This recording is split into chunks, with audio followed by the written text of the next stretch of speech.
আল্লাহ রসুল সাল্লাল্লাহু আলাইহি ওয়াসাল্লাম যেভাবে বলছেন তার পূর্ণরূপটা এখানে পাইছি আমরা। যেন তোমরা তোমাদের স্ত্রীকে বলো খাওয়াতে জোল বাড়িয়ে দাও, কারণ গরিব দুঃখী খাইতে পারবে। তার পূর্ণটা এখানে পাইলাম। জান 100 টাকা দিয়ে গরু গোস্তে ভাত খাইবেন, আপনার জোল নেবেন যতবার মন চায়, আলু নেবেন যতবার মন চায়, খানা নেবেন যতবার মন চায়। রাসূল ইসলাম কায়েমের পরে তার সাহাবীদেরকে বলছেন তোমাদের স্ত্রীদেরকে বলবো তোমরা ঝোল বাড়িয়ে দেয়, খাওয়াতে ঝোল বাড়িয়ে দেয়, কারণ তোমাদের প্রতিবেশী যেন তোমরা ঝোলের বাগটা পর্যন্ত পায়। কোন প্রতিবেশীর কথা বলছেন? যারা দিন এনে দিন খায় না খেতে পারে, আপনি ভালো খাবেন, আপনি প্রতিবেশী খাইতে পারবেন না।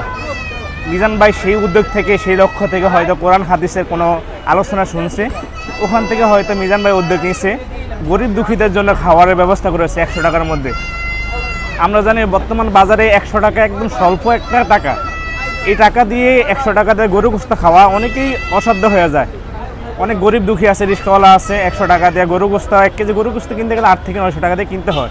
ওটা কিনে তারা খেতে পারে না। এখন মিজান ভাইয়ের দোকানে এসে 100 টাকা দিয়ে পেট ভরে খানা খাওয়া একবেলা, এটা অনেক ব্যাপার।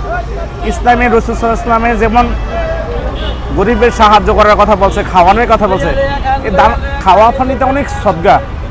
খাওয়ার ইসলাম শরীয়তের মধ্যে অনেক সদগা।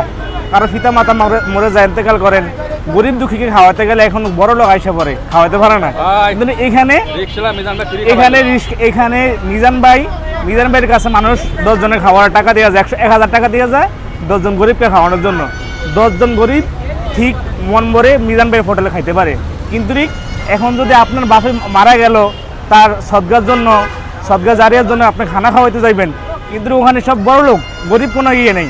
আমাদের দেশের বাড়ি ছাত্র আমরা দেখি ওদের খাওয়ার আয়োজন করে, ওখানে আসে কারা, বড় লোকরা আসে, গরিবে খাইতে পারে না। কিন্তু এখানে এসে আমরা যা দেখি, একটা মানুষের বাবা যদি মারা যায় তার 1000 টাকা দিয়ে যায়, 2000 টাকা দিয়ে যায়, মিজান ভাই 20 জন মানুষকে পেট ভরে খাওয়ানো খাওয়ায়। এটা একদম সঠিক জায়গায় ব্যবহার করা হয়।